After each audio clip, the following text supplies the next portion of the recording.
Hello student, कैसे हो आप सभी। उम्मीद है बहुत अच्छे होंगे और बहुत मन लगा के अपनी पढ़ाई कर रहे होंगे। मैं प्रिया स्वागत करती हूँ आपका आपके यूट्यूब चैनल प्री 10 क्लासेस में, जहाँ पर हम पढ़ने वाले हैं क्लास 10th का साइंस का चैप्टर नंबर 9। चैप्टर का नाम है प्रकाश, प्रकाश का परावर्तन एवं अपवर्तन। आज ये इसकी पार्ट नंबर 30वीं वीडियो है इस चैप्टर की। इससे पहले मैंने आपको इस चैप्टर की 29 वीडियोस करा दी है। उम्मीद है वे वीडियोस आपने क्रम से जरूर देख ली होगी। आज हम क्या पढ़ने वाले हैं, एनसीईआरटी पर्सन करने वाले हैं।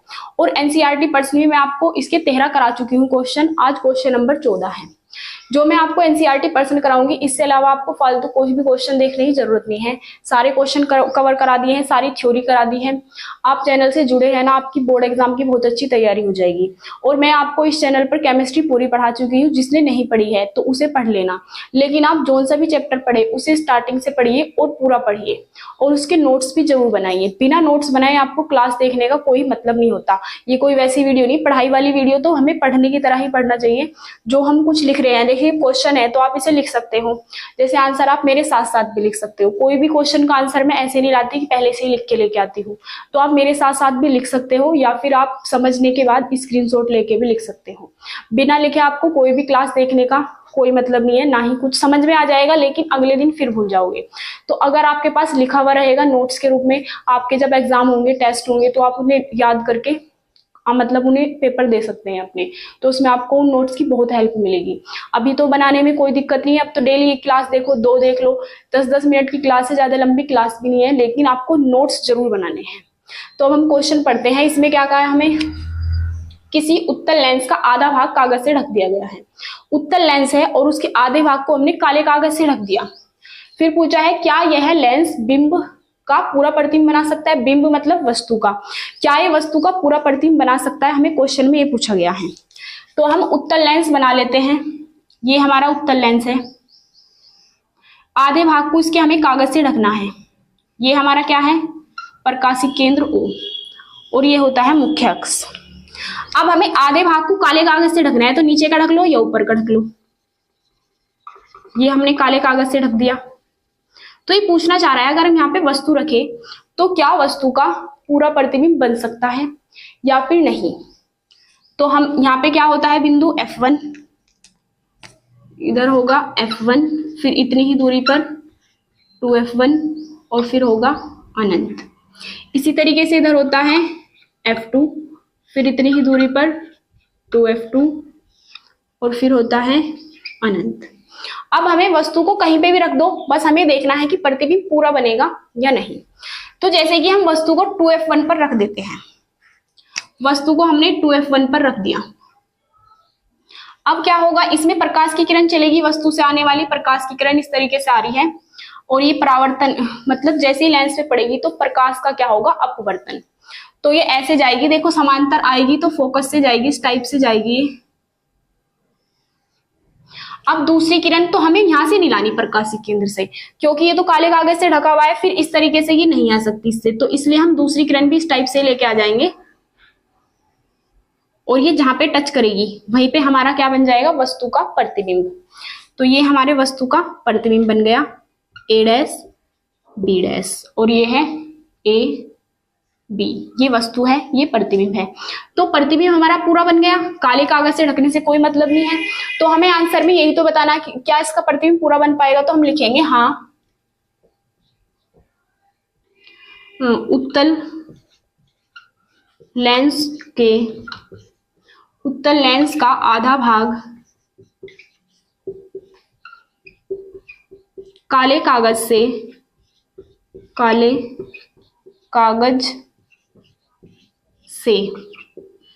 ढक दिए जाने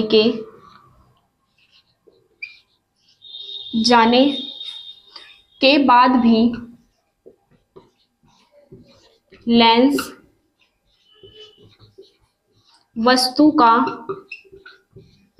किसे कहते हैं, बिंब को, वस्तु का पूरा प्रतिबिंब बना सकता है, पूरा प्रतिबिंब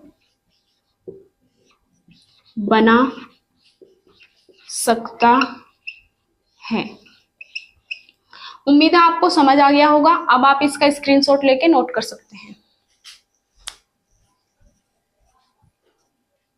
अब हम आगे देखने वाले हैं क्वेश्चन नंबर 15। क्वेश्चन 14 हम कर चुके हैं। क्वेश्चन 15 में हमें क्या कहा है, ये जो है हमारा न्यूमेरिकल पर्सन है, आंकिक पर्सन है, ये बीच में आ गया है एनसीईआरटी में, तो मैं आपको यहीं पे करा देती हूँ। इसमें क्या दिया हुआ है, 5 सेंटीमीटर लंबा कोई बिंब, बिंब का मतलब वस्तु, वस्तु की लंबाई हमें 5 सेंटीमीटर दी है, 10 सेंटीमीटर फोकस दूरी के किसी अभिसारी लेंस। इस बात को समझना है, जो अभिसारी लेंस है वो किस प्रकार का लेंस होता है, उत्तल लेंस। अभिसारी लेंस से 25 सेंटीमीटर की दूरी पर रखा है। प्रकाश किरण आरेख खींचकर बनने वाले प्रतिबिंब की स्थिति भी बतानी है, साइज भी बताना है और प्रकृति भी बतानी है। इंपॉर्टेंट क्वेश्चन ये इस वजह से है क्योंकि इसमें सब कुछ पूछ लिया है, किरण आरेख भी, स्थिति भी, साइज भी और प्रकृति भी। तो मोस्ट इंपोर्टेंट पर्सन है, अब इसे ध्यान से समझना। सबसे पहले इन क्वेश्चन को करने के लिए हमें ये पता होना चाहिए हमें कौन सा लेंस दिया है या कौन सा दर्पण दिया है। वो इसलिए सबसे पहले हम उसे लिखेंगे, तो जो हमें वैल्यूज दी है तो चिन्ह परिपाटी हम उसके अकॉर्डिंग ही लगाते हैं उसमें। तो हमें क्या दिया है, अभिसारी लेंस, अभिसारी लेंस। अभिसारी लेंस को हम उत्तल लेंस बोलते हैं। उत्तल लेंस क्यों बोलते हैं, क्योंकि ये प्रकाश की किरणों को एक जगह एकत्रित करता है जब इसके समांतर प्रकाश की किरणें आती हैं, इसलिए हम इसे अभिसारी लेंस कहते हैं। और अवतल लेंस अपसारी होता है क्योंकि प्रकाश की किरणों को फैला देता है अपवर्तन के पश्चात। तो इसमें दिया है 5 सेंटीमीटर लंबा कोई बिंब, बिंब मतलब वस्तु, वस्तु की लंबाई। वस्तु की लंबाई को हम h से भी लिख सकते हैं और o से भी, लेकिन मैं यहाँ पे o से ही लिखूंगी। तो वस्तु की लंबाई o, वो कितनी दी है हमें, 5 सेंटीमीटर। 10 सेंटीमीटर फोकस दूरी के, तो फोकस दूरी f वो कितनी दी है, 10 सेंटीमीटर। यहाँ पे हम प्लस ही रखे हैं क्योंकि उत्तल लेंस है, उत्तल लेंस की फोकस दूरी प्लस की होती है। 25 सेंटीमीटर दूरी पर रखा है, क्या रखा है, कोई बिंब मतलब वस्तु। तो वस्तु की दूरी यूं, वस्तु की दूरी मैंने आपको बताया था माइनस में ही लिखनी है, तो माइनस के 25 सेंटीमीटर। माइनस क्यों लिखा है इस बात को समझो, क्योंकि वस्तु की दूरी लेंस हो या दर्पण, उत्तल या अवतल किसी प्रकार का, वस्तु की दूरी हमेशा हमें माइनस में ही लेनी है। तो माइनस आ गया 25 सेंटीमीटर। प्रकाश किरण आरेख खींचकर बनने वाले प्रतिबिंब की स्थिति, जब भी प्रतिबिंब की स्थिति पूछे तो मतलब हमें प्रतिबिंब की दूरी पूछे या प्रतिबिंब की स्थिति तो हमें v ही बताना है, तब बता देंगे हम। फिर हमें क्या बनाना है, इसका किरण आरेख भी बताना है, साइज भी बताना है, प्रकृति भी बतानी है, किस प्रकार का प्रतिबिंब बनाएगा, वास्तविक या फिर आभासी। अब हम बनाते हैं। सबसे पहले जब हमारे पास f u v, इन 3 वैल्यूज में से 2 वैल्यूज तो वो हमें देगा, तीसरी हमें निकालनी है, तो हमें कौन सा सूत्र लगाना होता है, लेंस की फोकस दूरी। तो इसमें हम सूत्र लगाएंगे, चूंकि लेंस की फोकस दूरी, लेंस की फोकस दूरी, इसमें आपको बहुत ध्यान रखना है, अगर दर्पण दिया है तो दर्पण की फोकस दूरी लगानी है, लेंस दिया है तो लेंस की। लेंस में माइनस आता है और दर्पण में प्लस, तो फोकस दूरी का सूत्र 1/f बराबर 1/v माइनस 1/u। जो लेंस होता है उसमें तो फोकस दूरी में माइनस आता है और जो दर्पण होता है उसकी फोकस दूरी में प्लस आता है, इतना सा इनमें अंतर है। अगर आपने सूत्र गलत लिख दिया तो आंसर कभी भी सही नहीं आ सकता।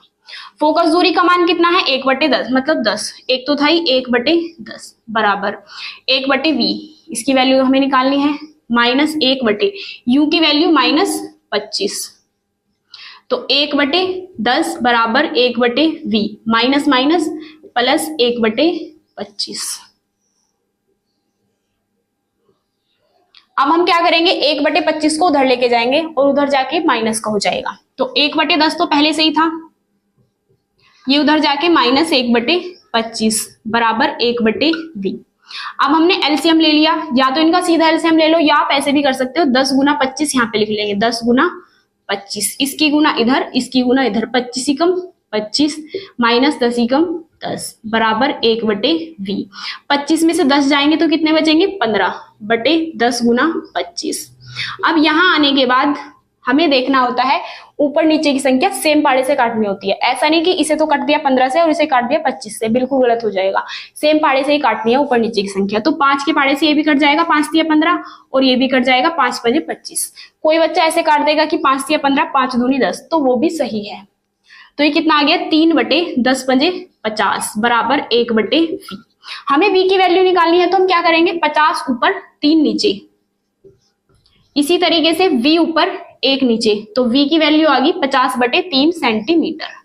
जब हम इसे भाग करेंगे तो v की वैल्यू कितनी आ जाएगी, 50/3 है जैसे कि, तो इसे हम भाग करेंगे, 3 ही कम 3 यहाँ हो गए कितने 2, 20 हो जाएंगे, 3 छंग 18, फिर दशमलव, 3 छंग 18, 3 छंग 18।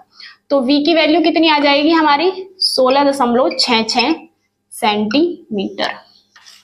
अब उसने हमसे क्या पूछा है, एक हमने उसने हमसे पूछा है प्रतिबिंब की स्थिति साइज, प्रतिबिंब का साइज पूछा है। पहले हम ये निकाल लेते हैं, किरण आरेख बाद में बना लेंगे। प्रतिबिंब का साइज पूछा है हमसे, तो साइज का मतलब हमें एक सूत्र पढ़ा था हमने, आवर्धन m बराबर I अपॉन O बराबर V अपॉन U से हमने ये सूत्र पढ़ा था। तो हमें इसमें जरूरत किसकी है, m की तो जरूरत नहीं है, हमें केवल इन दोनों की जरूरत है क्योंकि ये वैल्यूज हमें दी है। तो इससे हम लिख लेंगे I अपॉन O बराबर V अपॉन U। I की वैल्यू क्या है, I होती है प्रतिबिंब की लंबाई, ये तो हमें निकालना ही है, तो I तो हम जो का तो रखेंगे। O वस्तु की लंबाई हमें कितनी दी है 5, तो यहाँ पे रख देंगे 5 बराबर V की वैल्यू कितनी आई है हमारी 16.6, या फिर लिख सकते हैं 50/3, तो हम लिख देंगे 50/3। U नीचे ही रहेगा इसके साथ, U की वैल्यूज कितनी है -25, तो यहाँ पे रख देंगे -25, तो 25 दूनी 50 और इसकी गुना इधर हो जाएगी, तो I बराबर कितना आ जाएगा 5 तिया 15 बटे ये कितने हैं नीचे -3, सॉरी 5 दूनी 10। अब इसे हम 3 से भाग करेंगे, माइनस तो ऊपर चला जाएगा, 3 तिया 9.3 तिया 9, तो I की वैल्यू कितनी आ जाएगी -3.33 सेंटीमीटर। तो साइज क्या आया हमारा, छोटा साइज आया है। वस्तु क्या थी हमारी 5 सेंटीमीटर की और प्रतिबिंब का साइज आया है 3.33 सेंटीमीटर, तो छोटा आया है। अब हमें इसका क्या बनाना है, किरण आरेख बनाना है। पहले आप इसका स्क्रीनशॉट लेके नोट कर सकते हैं, फिर मैं आपको किरण आरेख बनाना सिखाऊंगी, उसे सीखना बहुत ज्यादा जरूरी है, आप इसे नोट कर सकते हैं। अब हम प्रतिबिंब बनाने वाले हैं। प्रतिबिंब बनाने के लिए हमें ये वैल्यूज पता होनी चाहिए, ये वैल्यूज हम वैसे निकाल चुके हैं। O तो हमें दिया हुआ है 5 सेंटीमीटर और I अभी हमने निकाला है -3.33 सेंटीमीटर। U की वैल्यू कितनी दी है -25 सेंटीमीटर, V की वैल्यू हमने अभी निकाली है 16.66 सेंटीमीटर और F की वैल्यू है 10 सेंटीमीटर फोकस दूरी। अब हमें क्या बनाना है, किरण आरेख। ध्यान से समझना, किरण आरेख बनाने के लिए वैल्यूज हमारे पास होनी चाहिए। आपको इसे लिखने की कोई जरूरत नहीं है, आपकी नोटबुक में लिखी हुई है सब कुछ ये। तो अब हमें क्या लिखना है, अभिसारी लेंस। अभिसारी लेंस कौन सा लेंस होता है, उत्तल लेंस। सबसे पहले हम क्या करेंगे, उत्तल लेंस बना लेंगे। उत्तल लेंस बना लिया, इसकी ये बीच वाली रेखा को क्या कहते हैं हम, मुख्य अक्ष, और ये बिंदु होता है प्रकाशिक केंद्र O। यहाँ पे हो गया F1 और इतनी दूरी पर 2F1 और इतनी दूरी पर अनंत। इसी तरीके से इधर होता है F2, इधर होता है 2F2 और इधर इस तरीके से अनंत। ध्यान से समझना। अब हमें वस्तु को रखना है कहाँ पे, सबसे पहले हमें क्या दी है, फोकस दूरी कितनी है 10 सेंटीमीटर। फोकस दूरी क्या होती है, मुख्य फोकस और प्रकाशिक केंद्र के बीच की दूरी 10 सेंटीमीटर, ये आपको समझ आ गया होगा। वस्तु की दूरी कितनी है 25 सेंटीमीटर, तो देखो वस्तु कितनी होगी, अगर ये 10 सेंटीमीटर है तो ये भी 10 सेंटीमीटर, कितनी हो गई 20। 5 सेंटीमीटर हमने यहाँ पे मतलब इसके अनुमान लगा के यहाँ पे ले ली, तो वस्तु कम से कम यहाँ पे रखी होगी, तो ये दूरी कितनी है 25 सेंटीमीटर। वस्तु हमने यहाँ पे रख दिया। अब क्या होगा, प्रकाश की किरणें इस पे डलेगी और प्रतिबिंब बनेगा। वस्तु हमने कहाँ रख दी है 2F1 से परे, तो प्रतिबिंब बनता है 2F2 से उरे, प्रतिबिंब तो इधर बनेगा। प्रकाश की किरण समांतर आएगी तो फोकस से जाएगी इस तरीके से। अब हमें पता है वस्तु की लंबाई कितनी है हमारी 5 सेंटीमीटर, तो हमें यहाँ पे रख देंगे 5 सेंटीमीटर। और दूसरी प्रकाश की किरण प्रकाशिक केंद्र से आएगी तो बिना विचलित हुए सीधे निकल जाएगी, तो जहां पे टच करेगी वहीं पे बनेगा प्रतिबिंब। यहाँ पे टच कर रही है ये, यहीं पे इसका प्रतिबिंब बन जाएगा। प्रतिबिंब बनेगा उल्टा और वस्तु के आकार से छोटा।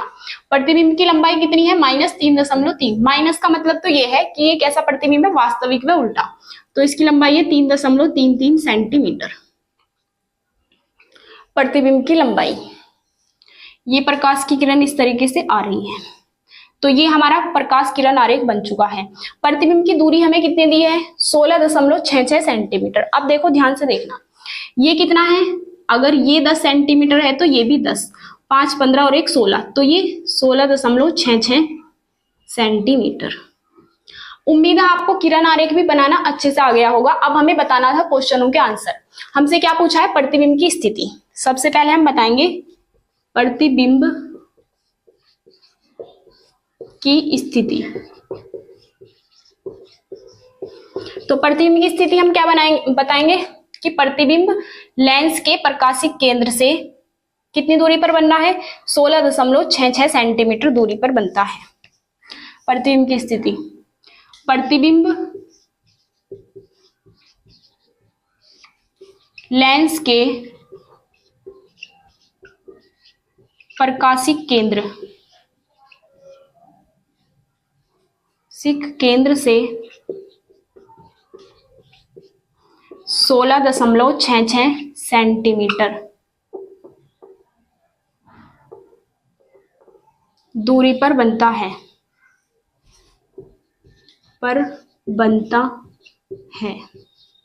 और हमसे क्या पूछा है? प्रतिबिंब का साइज बताना है हमें। प्रतिबिंब का साइज क्या होगा इसका? वस्तु के आकार से छोटा, वस्तु से छोटा। और हमें क्या बतानी है? इसकी प्रकृति क्या होगी? वास्तविक व उल्टा। प्रतिबिंब की प्रकृति होगी वास्तविक व उल्टा।